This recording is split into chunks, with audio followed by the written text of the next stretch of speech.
before we can heal, we have to find the time to grieve. No, I was not there when our queen was in prison. But do I feel that pain? Yeah. Can I stand in her room and look out her window and feel what my queen felt? Absolutely. And so we have to get to those places of grieving, even for our poe Hawaii, our Kānaka on the continent. They have to grieve that pain of not being able to be at home. I'll tell you, since connecting with KALO, I know this sounds crazy, but all my breathing and all my things, it's like, now I can notice more. And it was almost like putting my hands in the dirt allowed my body to connect to something that it forgot. I feel like KALO gave me my heart back and reminded me who I am and where I come from.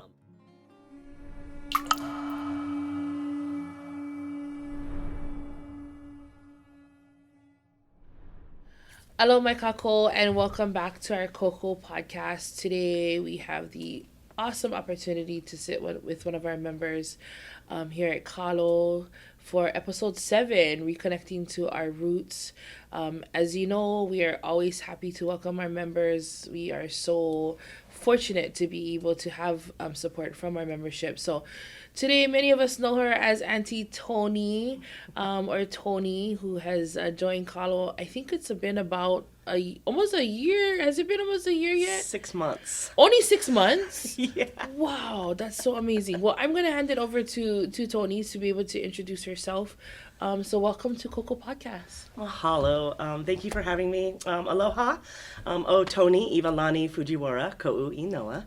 No Portland ole kona mai ao. Kana lima o makahiki. Ua hele.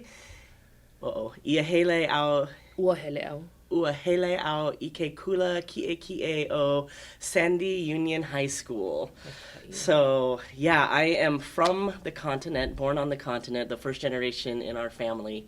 My sister and I born on the continent, yeah. Mm-hmm. I have 3 older siblings that were born and raised and are still in Hawaii, but I've never met them. Oh. And then 2 younger ones that are twins that live in Tennessee and in the South, so met them once. Yeah. Wow, awesome. Yeah. We're gonna learn. I think we're gonna learn a lot of new things today. Yes. So I think, and I don't know like how often we've been able to sit down and talk story, as you know, a lot of times things are happening. So busy. I'm either going, coming, or surrounded by other people so talking story with. That's what I appreciate about this podcast, because then you get to talk story and get to know, you know, our community here. So mahalo for being here. So I guess my question, you know, just to kick us off is like, KALO, we're also new, right? We only were founded in 2019, so we're also trying to navigate like what does it mean to have this organization here in Oregon. You know, with our background, you know, our halau, we had already been here since 2009. And then we were approached to be a part of the Hawaiian Civic Club just because they were trying to start one up here in Oregon. So, and they weren't able to get it going. And so it was more of a matter of like, okay, so we have this halau. We're kind of already doing what we had envisioned our kuleana was. And so to come into the space of Hawaiian Civic Club, it was very, you know, I think when I look back now, I'm like, wow, the amazing people we've met. So that's our journey on how we got here. But kind of share with us what was your journey? Well, I will say that you are filling an enormous gap that, as somebody who's been in Oregon my whole life, has been, I want to say, longing for, and didn't even know it per se. So like my journey starts, you know, my father, my makua kane, is Kānaka. He was born in Hawaii in Oahu. His dad born in Heiʻia, 1908. And so I'm still working on my mo'oku auhau, to find that I've got my birth certificate for my tutu kane on its way, hopefully. So my parents divorced when I was 2.5. Mm-hmm. So I separated quickly from my Native Hawaiian side of my family. And since 2.5 till he passed, 7-8 years ago, I could count on one hand the number of times I had any interaction with that side of my family. So I always had this sort of, I'm talking a knowing since I was as long as I could remember that there was something bigger that I'm meant to be doing. And so it seems like my whole life I was navigating that. So I'm born, I get to be raised around Olelo until I'm 2.5. My mom said I spoke it. My dad was fluent. And so I was always looking we had a Hawaiian dictionary, so I was always looking through it and always looking for words to learn. But the major part that's also defines who I am is that when I was raised with my mom's side of the family here in Southeast Portland, 4th generation, they're just a little bit racist. And so it really created this complicated sort of relationship, knowing that was wrong, but Gen Xer, you sort of be seen, not heard. Yeah. And then my dad was just famous enough that he's on TV a couple nights a week. He's a professional wrestler. He's in the WWF in the 80s, tag team champion of the world in the 70s, manages in the 80s and 90s the top wrestlers, including Yokozuna, right, who was claimed to be Japanese, but we know he's Samoan. Yeah. And so he was really popular. So I would always see him on TV. So it complicated that relationship even further because he was a bad guy all the time. He was not a good human. And so it just created these really, I would say, complicated feelings when I would talk about that side. And so for the longest time, I was almost ashamed to say I was Native Hawaiian because I had no connection to that culture. I didn't know anybody even on the islands anymore. I knew I had siblings, but in the 80s and 90s, how do you find them, right? And so I just kept having this feeling that just never went away. And then fast forward to my 20s and I find rugby. And within the rugby community, I start to find Pacific Island connections that I'd never had seen before, this culture that is like so beautiful. And I'm finally getting a chance to sort of what I felt like access this really coveted group that was so hard to get into. And I'm having all these moments within this where I'm, experiencing Pacific Island culture. And then my sister moves to Hawaii, makes the decision out of nowhere, no money, just moves, gets a hotel room for a couple weeks in Kauai, and then gets a job. And so for the first time in my 20s, I go there to visit for the first time. Wow. And it was that, oh my God, this is what's been missing, just, it was almost like this rush of you're supposed to be here. And that was when I was 26. So it was my first time ever going back to Hawaii. And then it was almost like this little crack started, right? And I think for me, I could hear it. And every time I had an opportunity to be around anything Pacific Island, I hear the haka, because in rugby, the haka is everywhere. And just tears would come down my face. And then I would see hula and tears. I have no idea what they're saying, but it just, something in me just kept saying, like, keep searching, keep searching. And then fast forward, I'm a teacher.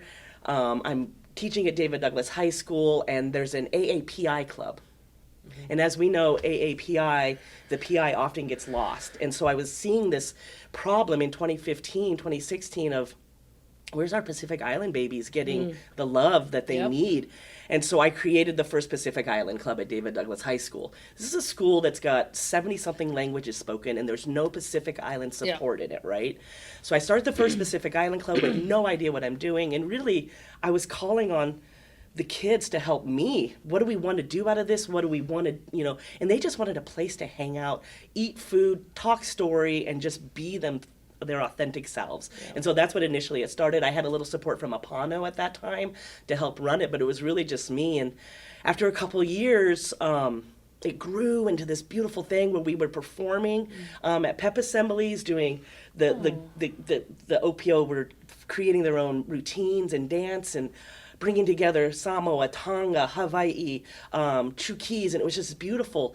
But the backlash we got from the staff in a school that was so diverse was mind-boggling. Family showed up, obviously, for their first performance, and what do you do when youth are performing sometimes is you put money out there. Yeah. And so the parents were, and the way the staff received that was really inappropriate. And so I had to do a lot of educating, and that was my first real time, like, this information doesn't exist. Like, I'm a former social studies teacher, and I can barely find any history on this stuff. So that's what kind of then opened this crack, right? And now all of a sudden I'm in this community and I'm seeing now all of the community, right? And understanding everything that they're going through. But then COVID hits, right? And so that kind of locks us down. 2021 though, my partner and his son says, I want to go to Hawaii. And I was like, ooh, I have a lot of feelings about, I'm a tourist, we're tourists. But he kept, it was like, I want to go to Hawaii. And I thought, okay, well, let's give it a shot, If it's meant to be, we can do it. And it aligned. And so we were going to fly into Oahu to go to Honolulu for 4 days and then go to Maui. And everybody said, you'll love Maui the most, and I'm like, of course, Waikiki, it's just so touristy, that's not for me. But my dad's from Honolulu, and my family is from Oahu.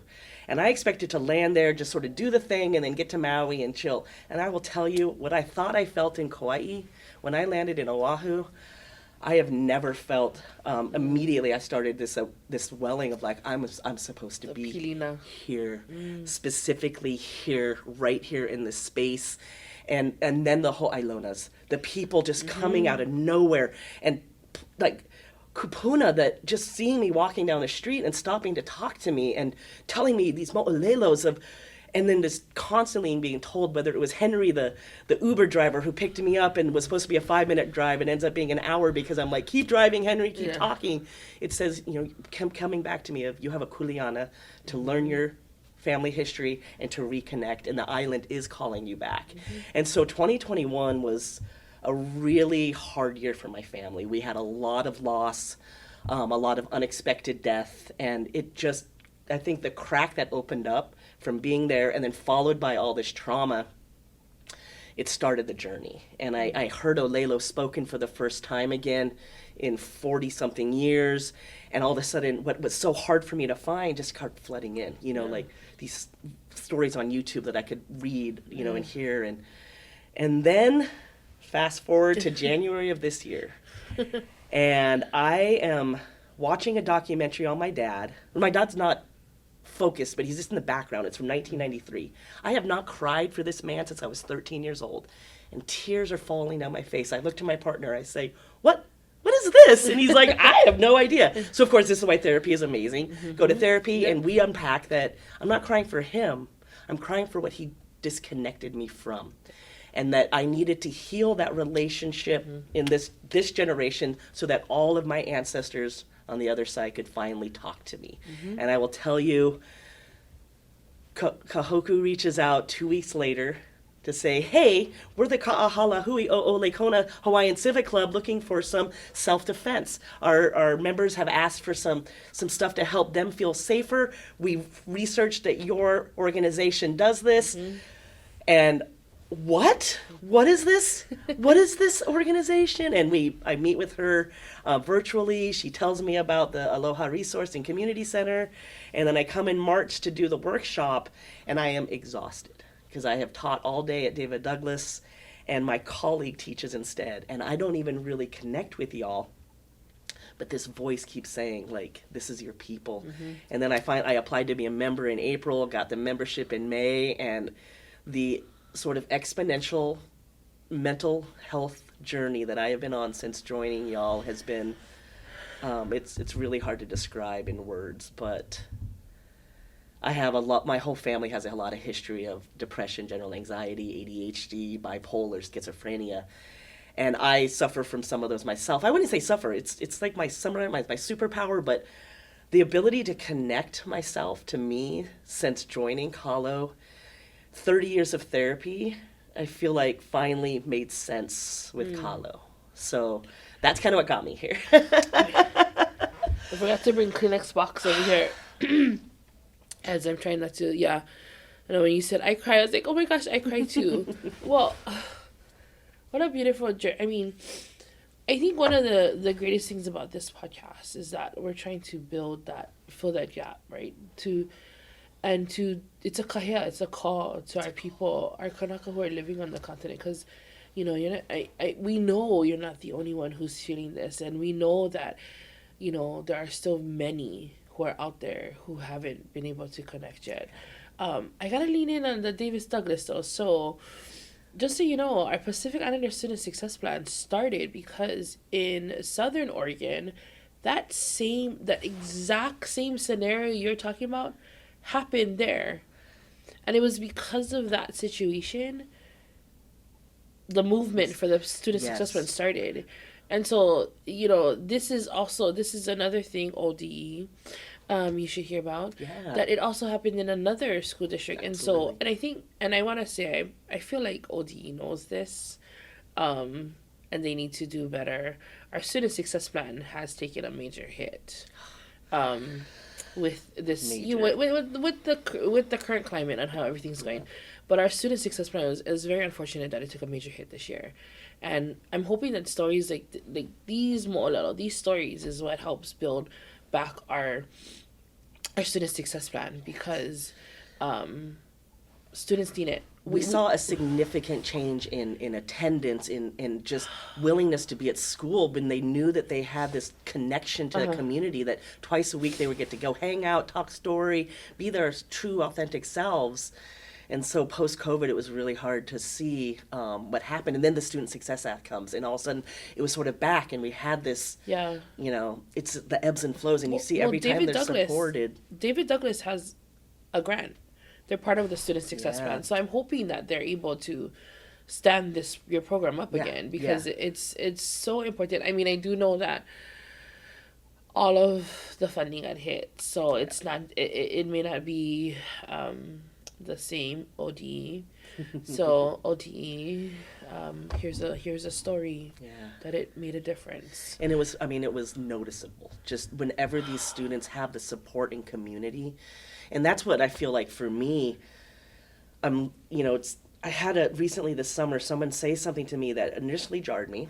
It was that why do Pacific Islanders have this casual violence in their community? And I went, I'm going to have to take some deep breaths and really sit through this one for a second. But what I came to what I was able to explain was that when you disconnect any people from the language that heals them, from the songs that heal them, from the olis, the chants, the hula that moves their body, that moves the trauma through, the connection to the aina, the connection to the vai, when you disconnect a whole community, all communities, like Samoans living in Hawaii are in the diaspora. My best friend's Fijian, their family is living in Hawaii in the diaspora. So it's like we're all disconnected from our root land, the lands that our ancestors were stewards of. And as soon as you disconnect that, you take away all of our healing. And then you make us feel like healing is an individual thing and not to be done in community. And so for me, connecting with KALO was like all the things I knew in my heart. It's how it's supposed to be, and that I've been fighting for in every community. I mean, I've been a volunteer for 30 years in my rugby community, fighting for them to do two things: remember who got them there, and to honor the people that worked to get them there, and make sure our future, that our keiki have opportunities so that we can continue. Like two things: where we came from and where we're going. Like this present moment is all because of that. And if we want to continue this, but the fighting to get it to realize what was right, and to take away, no, we can't charge kids. No, we have to honor where we came from. And I finally this summer kind of gave up for a little bit, said I need to take a break. And that's when it was like I cleared the space for this group to come in. And I'm like, this is where I don't have to fight for what I know in my heart has been always right. Yep. Honor where we came from, remember the people that got you here, and then make sure our keiki are set up for success. Yep. So, to follow with that, one of the things I'm always in space, especially with our community who have grown up here on the continent, I always leave with like understanding that I'm very privileged. I was very privileged to grow up in Hawaii, to have a family who surrounded me with Hawaiian culture, to be able to have spoken the language. And so when I came to the continent, I carried that with me, I think in a lesser humble way. And I know that I have this conversation with many people, because sometimes, for us growing up in Hawaii, the span of how the world is seen here on the continent is very different in Hawaii, right? Growing up in Hawaiian immersion, like, we were very focused on making sure that the movement of Hawaiian language was thriving, that everything that we were doing was to make sure that our people could speak Hawaiian. I think the part that we missed, and COVID was what brought me to this reality, because we had the opportunity to the school system, the University of Hawaii system, offer this opportunity for us to go to school online. And I was like, what an opportunity. Like, you know what, I should go do this. I should go check out what does Hawaiian studies look like? What is Pacific Islander studies? And so I went into looking at the Pacific Islander studies. And for the first time, I started taking Pacific Islander classes. and it aligned with the work we were doing with OPIC. So Oregon Pacific Islander Coalition stems from the Pacific Islander COVID Task Force. And during that work, we did the Pacific Islander data modernization. And I got to sit in a group with Jinya, who they're Palauan, so they're with the Micronesian community, basically. I got to sit with them and hear their stories. And for the first time, I realized that how privileged we are, even though our story and it doesn't mask the pain and the trauma and the hurt that our people went through. Yeah. But the reality is that our Micronesian people don't have a place to go home to. Yeah. And nobody's having that conversation. Like, I never grew up in Hawaii understanding what it meant to be Pacific Islander. We were raised Polynesians. Yeah. Everything we did was Polynesian. Like, we talked about the Polynesian Triangle. Like, we learned so much about all of that. Yeah. And we learned very little about the other Pacific Islanders, right? Yeah. And then you start to dive more into that, realizing that's like, well, we didn't... that Polynesian, Micronesian, and Melanesian is not even our... It was what the people who discovered us titled... You know, that's the term they gave us. And it's such an intentional naming to disconnect, right? Like, every time colonization happens... Yep. They do what they can to disconnect connected people, right? And so this idea that there's a Micronesia because they're smaller islands, smaller people, and Melanesia because they're darker skin, and Polynesia because there's many islands. Yeah. It's just this idea that was so disconnecting to us on purpose. And I think that's so much is like to understand the intentionality behind it. I'm a history teacher, right? So I taught social studies for 10 years, and to see that interconnectivity of the common themes over and over again. And the more, you know, when they say that the ocean divides us, like, that's their language, right? That's it's their like language. We know that now how much it connects us from Turtle Island to, you know, it's just this idea, language disconnects, right? And when you disconnect us from our language, you take away the stories and our ability to control our history and our narrative, right? This idea that because written language is supposed to be this, like, better, but all it does is codifies things and creates rigid rules that never existed for thousands of years, right, around our storytelling. And that's and we're navigators, and the ocean is what connects us. The ocean is our bridge. And so, like, with all of KALO, you know, understanding Oregon, learning Oregon's history, my halau we took on during COVID. I said, you know, we don't know our people of Oregon. And so our Malama Honua project was to go and learn and connect with all of the tribes. And so through that, I was like, oh, Oregon was founded in 1859, a year before Hawaii became a state. I was like, and 1859, our people, our ali'i had already been to the Pacific Northwest. Like, we were already up here. We had already participated in different trades. Like, we were already...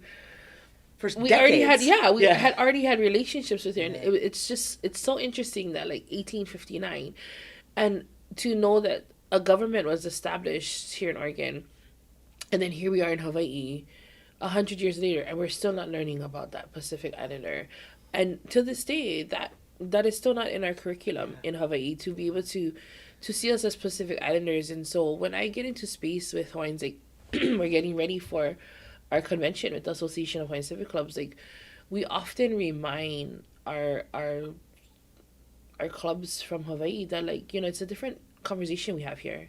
When I walk into that space, I'm in a Native Hawaiian space. When I'm here, I'm a Pacific Islander. That is who I am. And then our nation, we are Hawaiian, that's our ethnicity. Yeah. And we have to navigate that and we have to keep code switching that part too. We gotta code switch everything else. And so, but learning from the Micronesian and the youth, meeting our OPO in the school system, when I started to go to the different schools, I started to realize, like, little by little, the kuleana of what this organization was going to be started to come to light. And as much as, you know, we are for our Native Hawaiian people, we're a space to create for our Hawaiian people to find a place, find their sense of identity. We also, I love having these conversations with the understanding of Pacific Islanders and what that relationship is up here. Like, how as Hawaiians, how do we build with our community in the Pacific? Yeah. How do we bring to light the trauma that they're going through too? Because they're, you know, and like Kofa, we don't know about that in Hawaii. Like, unless you're in those conversations, you don't learn about it. And so it would have been very helpful growing up, understanding what that meant and understanding why our Micronesian community are in Hawaii, so that instead of having that, what did they call it? Silent, casual, what are we doing? A casual war? Casual violence. Casual violence, Yes. thank you. I'm like, what is the thing that they said? Yeah. I erased it on my head because I don't hear it. Yeah. Casual violence. So we're having casual violence with our other Pacific Islander people because we don't understand How the connected. history, how connected we are. And I mean, Festpac last year in Hawaii, I just cried. Like, the beauty of seeing our nations come together. I'm like, that's what the world needs. So this, and My colleague at the city of Portland is Chuukese, and but born in Hawaii, Yep. and now lives here in Portland, and so Yep. it's the same connection, right? And we have a dream of creating a Moana Nui festival here for all the Aw. people of Moana Nui, because there are all these individual festivals, Tonga Day, the 4 Days of Aloha, right? All these things, but Yes. we want one that brings everyone together to celebrate the people of Moana Nui, right? And I think that's something that we thought maybe we could do it for this AAPI month, and really lean heavy. I don't know if we can make it work by April, but that is something that we really want to see happen. well, KALO is absolutely in support of that. Yeah. So please let us know. Because I mean, we need that here. Yeah. There's so many of us Pacific Islanders, and we need to have, I think we need to have more festivals like that brings us together, because then we're having more conversations, because there's still a lot of Poʻe Hawaii or people from Hawaii that I think this is an opportunity for them to learn, for them to be able to understand what it means to be Pacific Islander. So, again, mahalo for this conversation. Moana Nui Festival would be amazing. Yeah. I would, And reclaiming, native names too, Right? right? I think I'm really trying hard to reclaim native names. Well, I hear you're one of you're a very outstanding student in the Papa'olelo Hawaii class. KALO is very proud to be able to have that. For as a Hawaiian language speaker, my foundation is language, and so and I think that was the piece that hit me hard too with our community up here. It was that sense of identity, and call me if I cry on this one, but when we with the halau, or even growing up here or living here, that sense of identity I never lost. I knew, and that's why I lean on. That's the privilege, right? Growing up in Hawaii and having. I was in hula, I was in Ola, like my family, like everything we knew. And so to hear people that didn't have that sense, like that just broke my heart. And so when we had halau, that was the focus. The focus was like, let's teach Hawaiian culture. Everything we're gonna do. And our halau is very much the way I was raised in halau. Halau looks a little bit different here on the continent in some spaces.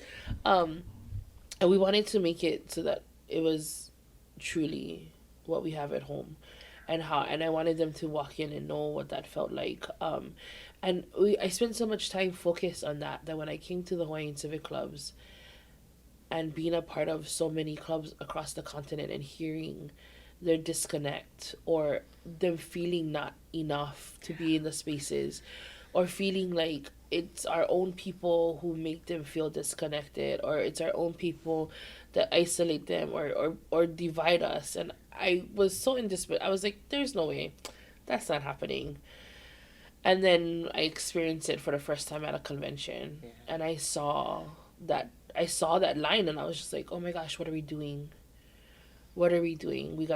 Our whole narrative had to switch on KALO, and we had to. It wasn't just working for our people who are living on the continent. It's also having those conversations with our people in Hawaii. Making the connections. And having them understand, like, we have to stop saying those guys. Or the comment. And I was also guilty of this comment when I first moved up here. Oh, you're from the continent. Mm-hmm.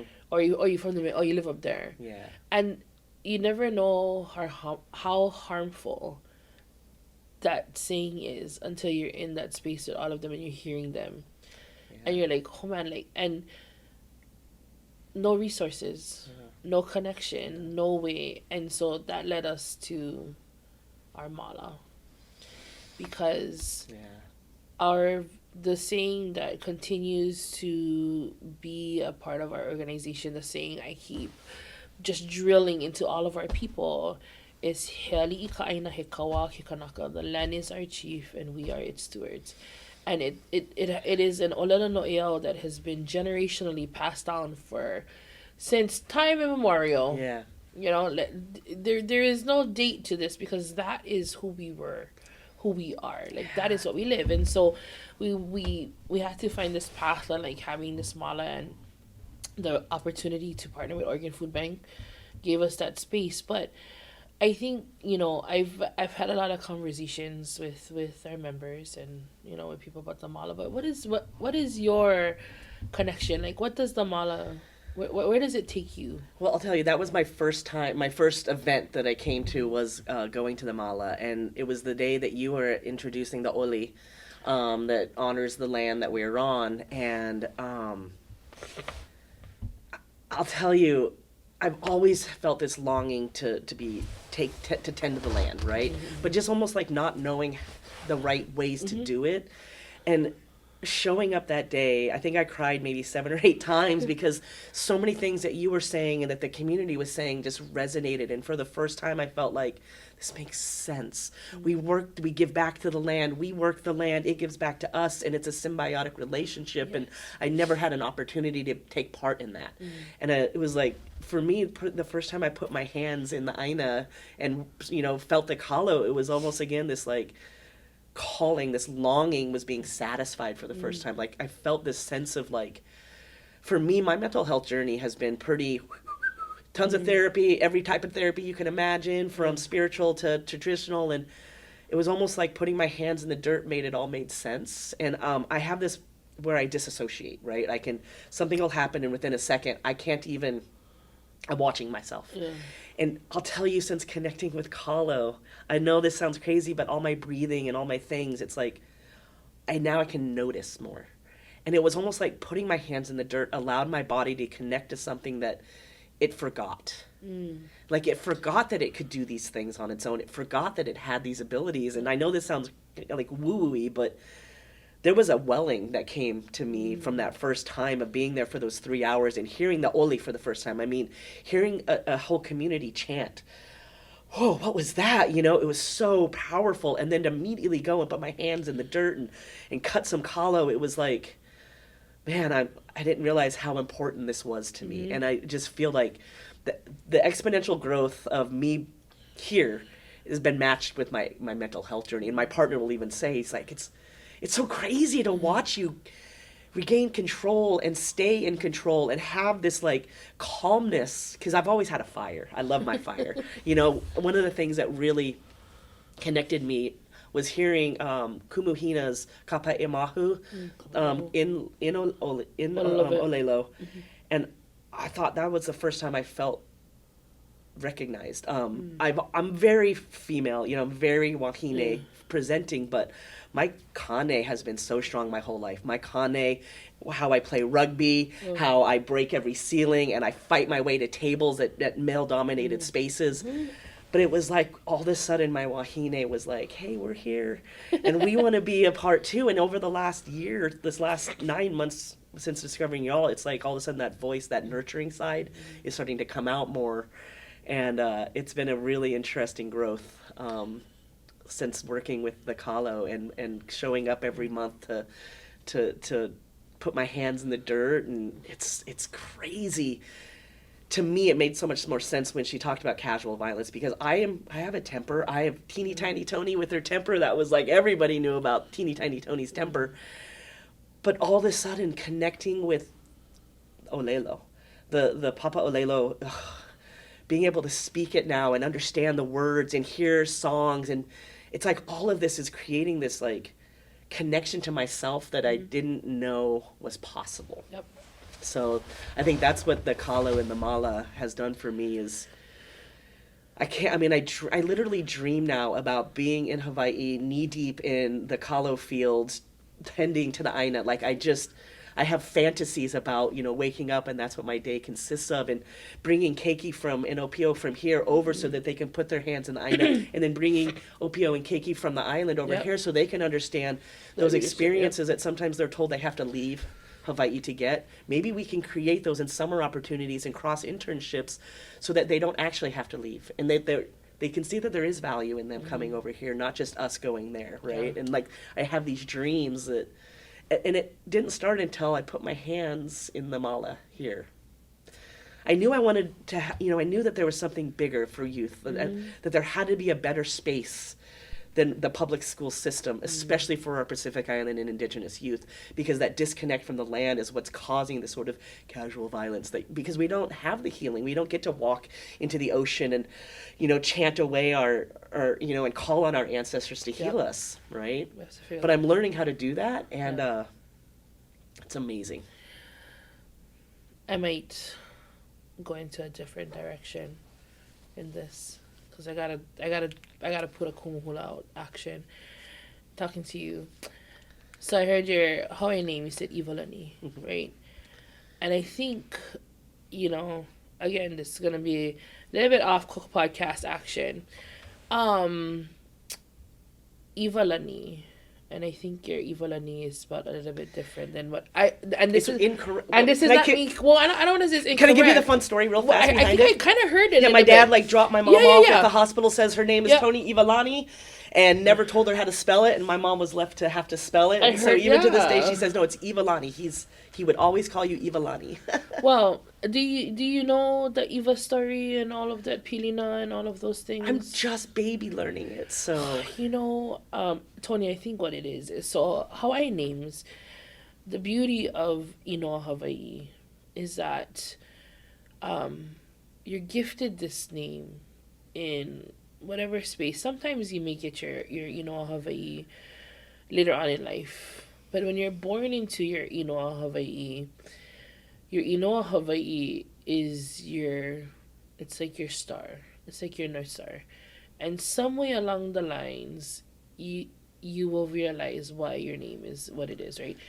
So, for example, I don't usually share my whole Hawaiian name, but my Hawaiian name is Leialoha. Growing up, I was so upset because my name was so long.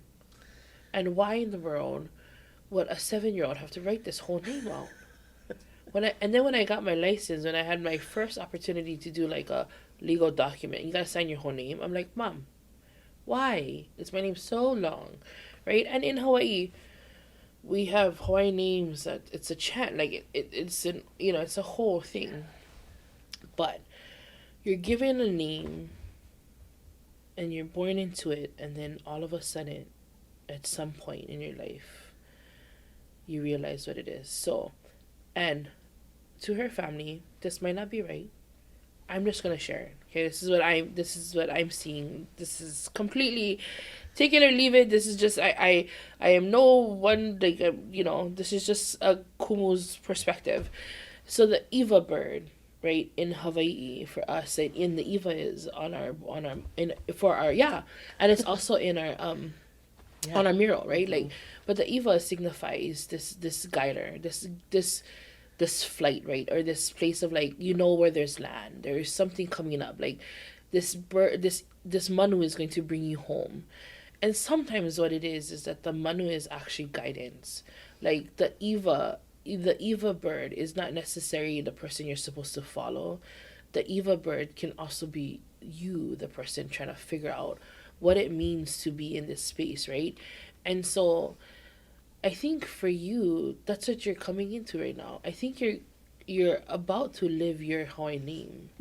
And it's I think your whole life you've had Ivalani. Yeah. But to understand like the significance of an Eva, like the Eva bird is also a leader, right?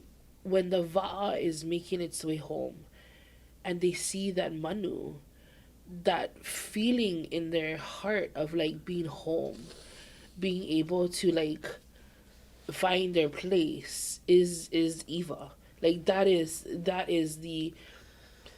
what they look for, right? They look for that guidance of like, how do I find my way home? And I think for you, that's what your name was, and it's always been, and you're finding this place. But I think the other thing you gotta lean into is, you have to tell your story more, because the Eva bird is also that alakai, and that means there's a lot of people sitting on a va'a in the ocean looking for a call to come home. And it's not, and the other person I talk to a lot about is Nohea, right? Nohea. Yeah. It's not us who are from Hawaii that needs to make this call. It's those who are here, because we don't have the story. We you know what I mean? Like I see it, but I can't tell you I've lived. That's a different. My kids can now tell that story. But I think I do support, if you can, changing the spelling of your inoa. My mom just asked me if I wanted she wanted to help me do that. I think you should, because oh my gosh, why am I crying so much? I'm sorry, so sorry, Jaden, for having to. He's gonna have to edit all this out. I know, I'm already through one. Right? But you need to you need to change your inoa, because everything that you are talking about, everything you're saying, is Iwa. It is. And you have to honor that, because the other thing that I wanted to talk about, the thing that you're talking about that feeling of like, oh my gosh, like it's because we are Kānaka, and we have a generational knowledge that links us all the way through the Kumu, right? We are linked all the way to the beginning. And so even if last year, maybe you couldn't speak Olelo Hawaii, it was already there. And that's the thing, one of the things that we spoke about at the Hawaiian Council Convention was that so many people live this life of like, oh, I don't speak Hawaiian. Oh, I don't speak Hawaiian. Oh, I don't speak Hawaiian. Oh, I don't speak. And sometimes like this idea of like you not speaking Hawaiian makes you less Hawaiian. But that's not the reality. The reality is everybody speaks Hawaiian. Your Hawaiian name is Iwalani, and for your whole life you said Iwalani. Mm-hmm. That's speaking Hawaiian. And people need to realize that, like, are you fluent? No. But can you speak Olelo Hawaii? Absolutely. If you're saying aloha, if you're saying mahalo, if you're saying kuleana, mo'olelo, mo'oku auhau, he'eia, o ahu, o honolulu, that's all Olelo Hawaii words that, like, if you don't say it, the next generation won't hear it, and that's when it dies. And that's the Iwa. Well, you are speaking, I cannot tell you how much this resonates with the feelings that I've had, and hearing somebody say that who knows the mo'olelos, who understands. Olelo will be the fourth attempt at a language for me. French in high school, then German, then Spanish, and living in Mexico and being immersed and being able to be able to speak it enough. But I've always struggled, and I think this is part of my spiciness, is with language acquisition. Yeah. Oh. But there is something about Olelo that makes sense to me, and I never thought at 50 that I would be learning a new language and actually having more success at 50 than I did at 15. Because Olelo is your mo'okuauhau. Yeah. Olelo Hawaii, and that's what we try. Like, I see a lot of people out there who are teaching Hawaiian. And here at KALO, it took me a long time to find Haya. She's amazing. Because, it's me teaching, and I just, like, I want to teach it, but if I'm going to teach Olelo Hawaii, I have to give everything. And right now, it's so hard to do that. So it was trying to find a kumu for Olelo Hawaii, because Olelo Hawaii is not about learning the alphabet. It's not about knowing the colors. It's not about knowing. You need to. How did you folks start your class? Your mo'okuauhau. Yeah. And just so you know, that's not just adults. That's from the very first time that 2-year-old or anybody comes into Hawaiian language programs. That's the first thing you learn is your mo'okuauhau. Yeah. You don't learn about the colors. You don't learn about the numbers. You don't learn about any of that stuff.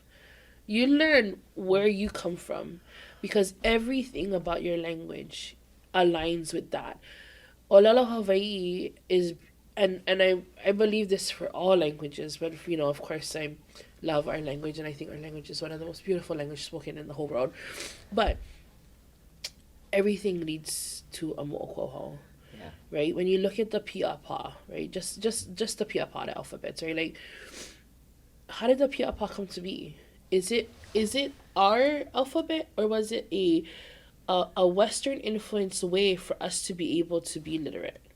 Is it a Western influenced way that our ali'i saw that we need to start doing this so that we can have written language to sustain the ability to have it passed on? Like, was it that? Like, but you cannot teach that just unless you know it. And so I think finding Olelo Hawaii, that's what you're finding right now, is that you're understanding, like, our identity has everything to do with mo'okoho.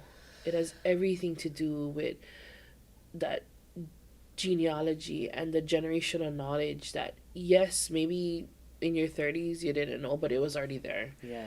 It is in you, and now you're awakening it. Iwa. That's the Iwalani part of you, right? Like, that's the part of, like, something, every time you've come to this place of understanding, that's that moment that you're in your va'a, and the bird, you've seen the Iwa to bring you home. And so your mo'olelo has to continue, because there's so many Kānaka on the continent who need to hear it, and they need to know that, like, as much as we say you are Hawaiian enough, and we want to say that, I want to get to a place where we don't even have to say that. Yeah. Like, because that's a real, I mean, my sister, I brought her for the first time a couple of weeks ago.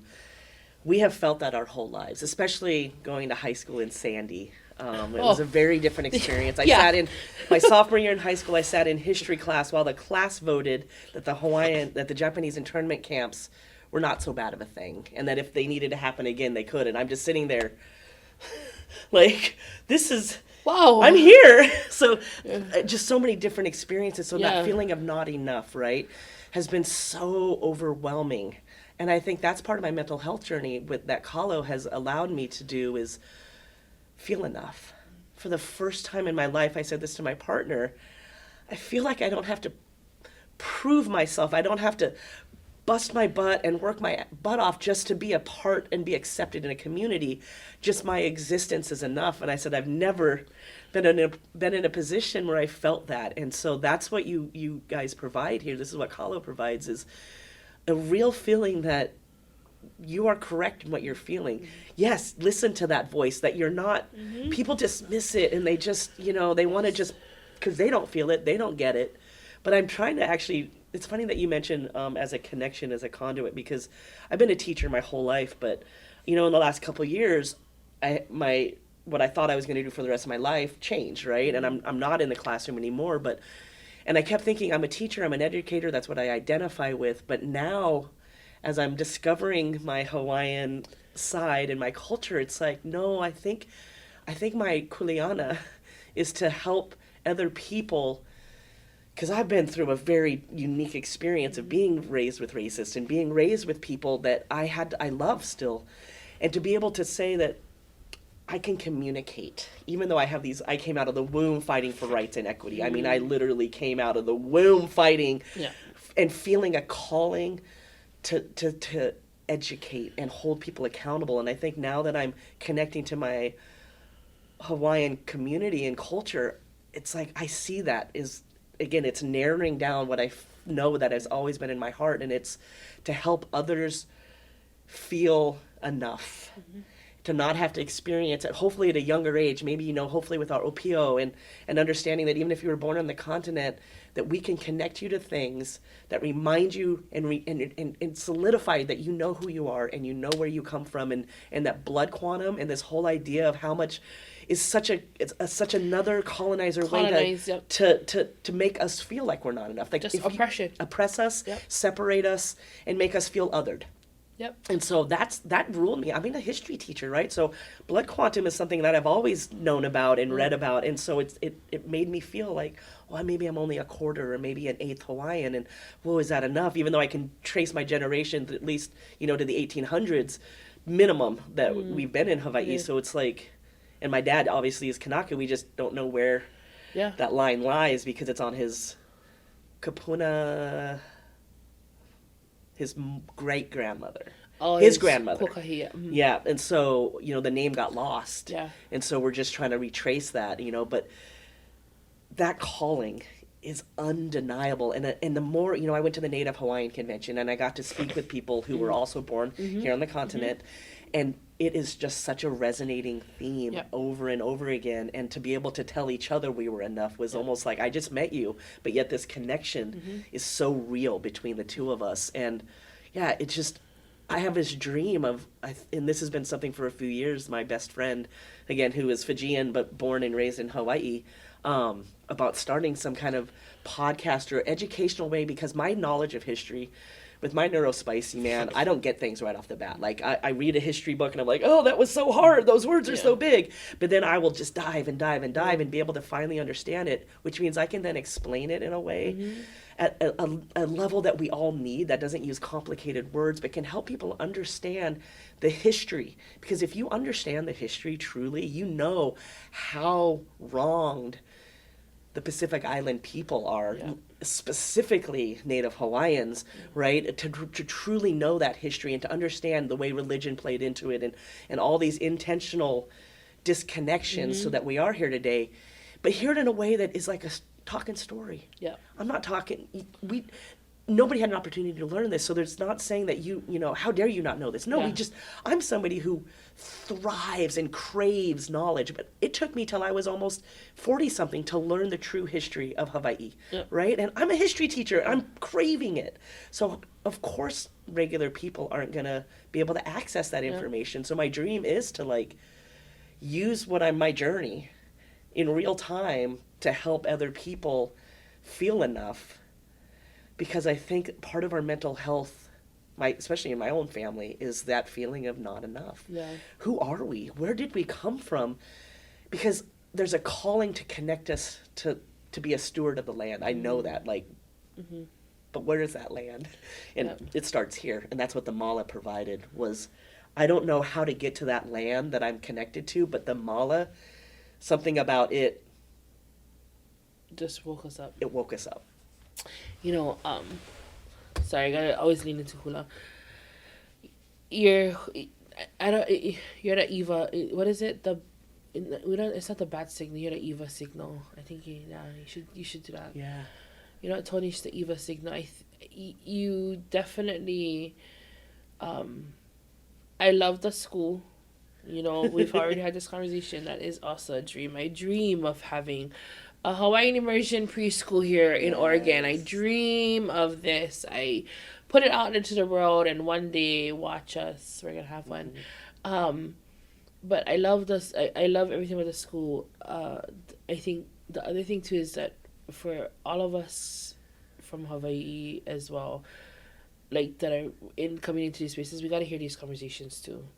I love that, you know, we're connecting on the continent, but mahalo for sharing all of that, because it's a battlefield when it comes to those things. And I don't want to, I wish there was a nicer way to say it, but it definitely is, because even though, you know, like this conference, the convention, you know, it was a very different convention than the one we had in Las Vegas. This one really opened up that conversation of, like, our people are here on the continent. But I think the thing that's missing is you have to work with our people on the continent. You have to build these conventions and these spaces, including the voices. And when I mean including, have them be a part of the workshops. You know, it's, and that was the workshop that we held for KALO. That was what we talked about. I was like, this is a kahea to our poʻe Hawaii to be here as a resource for our people here. And, you know, when you say, like, KALO created this space, and it was our community here. It was our Kānaka here in Oregon and in Washington that taught us what this space needed to look like. And all of this that is created is because of our families here. You already have it in you folks. The generational knowledge is already there. Like, this isn't new to you, but it's new to you. Like, you already knew about it. You're just now opening into it. So just mahalo for sharing all of that. I love that you're so papalolo Hawaii. The Hawaiian language is I'm trying not to cry when I think about it, but for me, again, because language is a foundation, to see Hawaiian language thriving on the continent, away from our homeland, that's what makes all of this worth everything that we do. I never thought, never thought that was something Right? I'd ever be able to do, is have an in-person Olelo Hawaii class where I get to sit with people and just hear. Language. Never in my life did I And think the in other Oregon. night when we had Jeopardy, and it was like, it was so interesting to me to be in this space too, and code switching in the sense of like, we're doing Jeopardy, we're teaching Hawaiian history, we're doing all this stuff, and then boom, I'm speaking all of Hawaii to our, to hire them because they're there.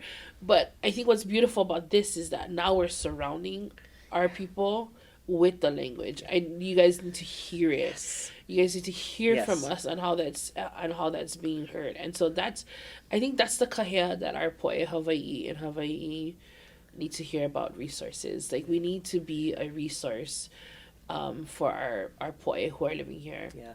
And I think this conversation, I'm a movie person. Not a movie person. I take certain scenes, but this is, for me, this is you. This is just my opinion. I'm sure you've watched Moana. Moana 1 is my favorite. Moana 2, the ending is my absolute favorite. Yes. But my favorite part of Moana is the part when she realizes who Te Fiti is really. And that moment that she, like, walks into that place and she tells the ocean, she tells Moana to just let her come to me. And they have that moment of, like, before the healing even happens, before she even puts the heart back, like, they meet and they hug. They immediately have this breath, and they share this breath of, like, of understanding. And I think that's what our people need here. Is, like, they need us to be that versus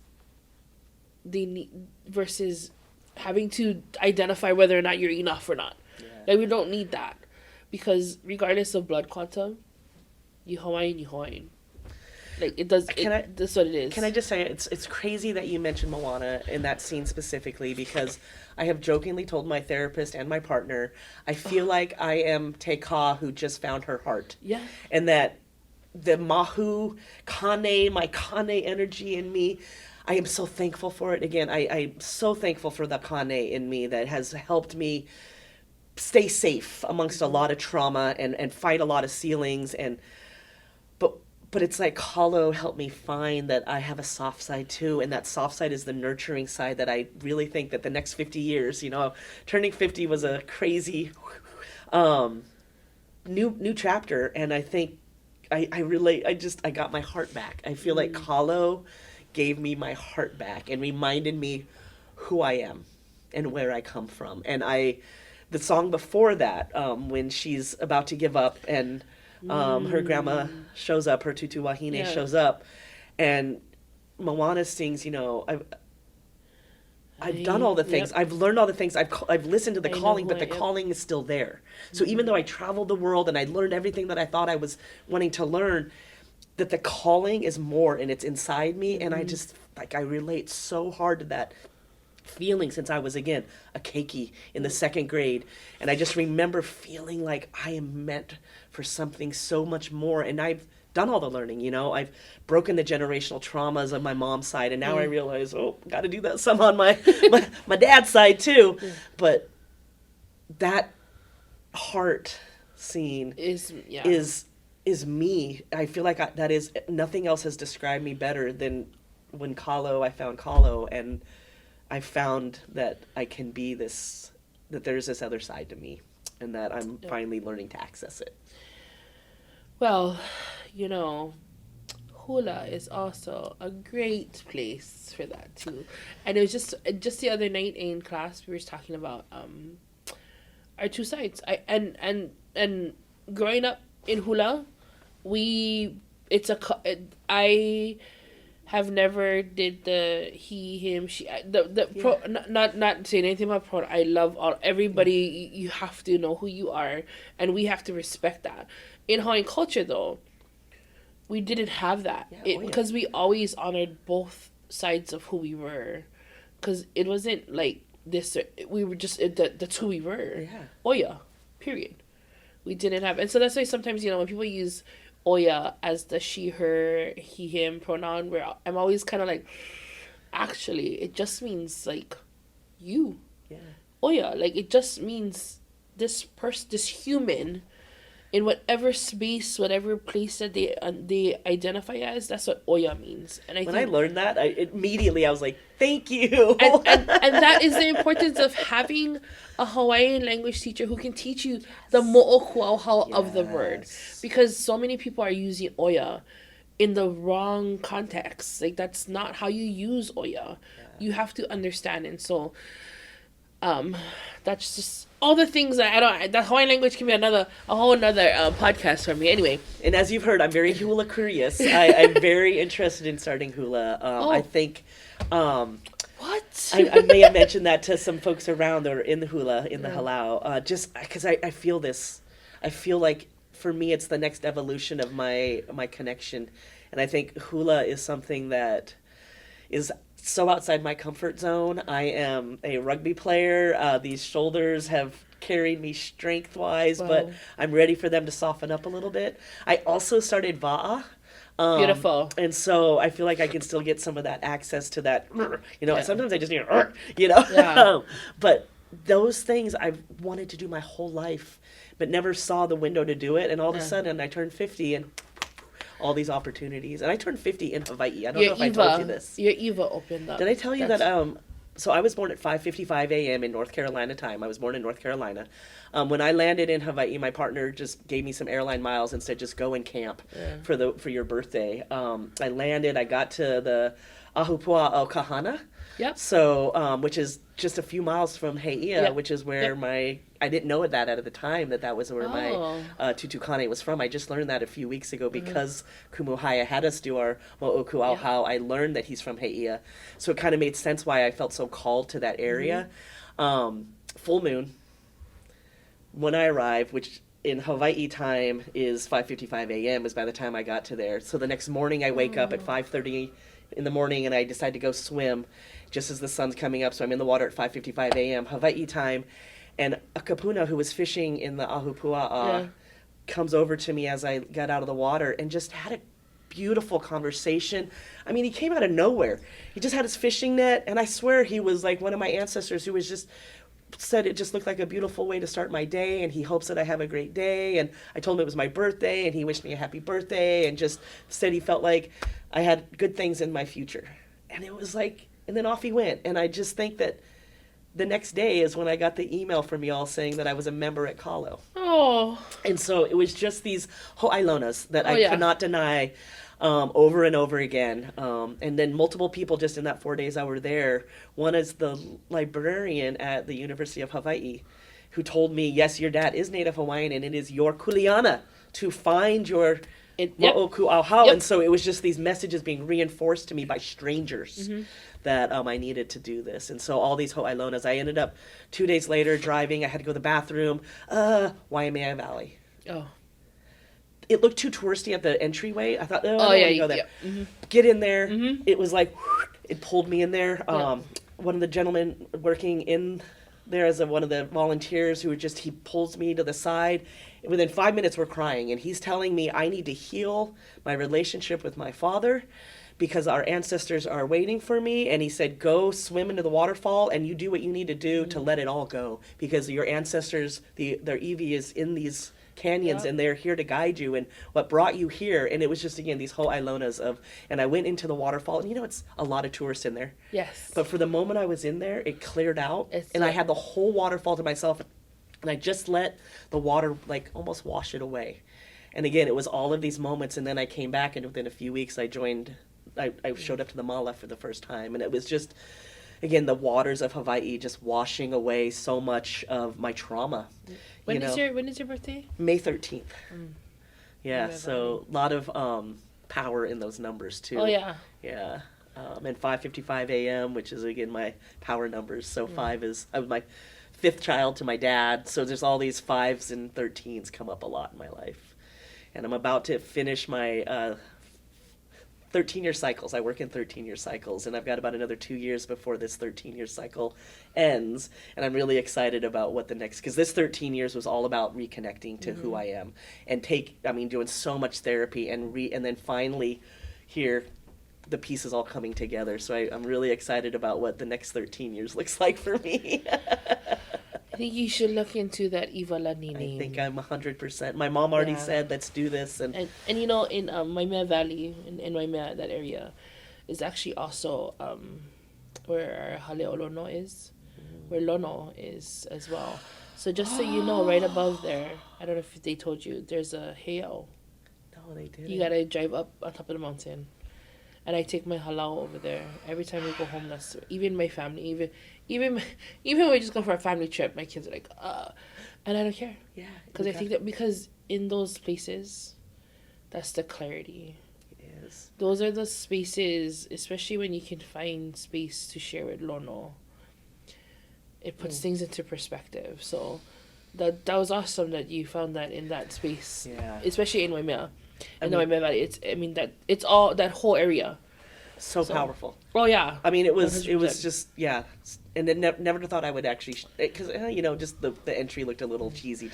It doesn't, but we're there. The answers. I mean, again, just pulled me there. It just I kept driving and I kept going, and it was like, just keep going. Like something just kept telling me there's something very powerful here. And it's hearing them. It's again, mahalo for spending your time with us and for sharing your mo'olelo. I think as we go, I think one of the beauty of KOKO Podcast is to be able to share these stories, because people need to hear it, especially on the continent. And I think, reconnecting, period, is something that is healthy and healing. I think that's the biggest part, is the healing part. And I what you really touched on too, and something that we talk about in spaces of health, is that before we can heal, we have to find the time to grieve. Yeah. And I think making those trips and finding those places to cry is the grieving. Like I was not there when our queen was in prison, but do I feel that pain? Yeah. Can I stand in her room and look out her window and feel what my queen felt? Absolutely. And so we have to get to those places of grieving, even for our poe Hawaii, our Kānaka on the continent. They have to grieve that pain of not being able to be at home. Like, there wasn't even that opportunity, right? Like, you were born and raised here, so there's that grieving that you have to do. And then finding that place to grieve the possibility of that your family disconnected you from home.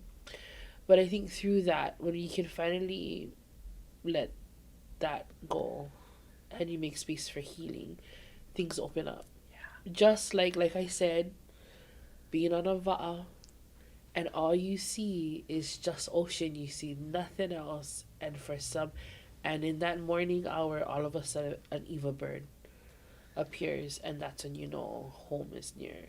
And so mahalo for sharing your time with us. Mahalo for sharing your mo'olelo.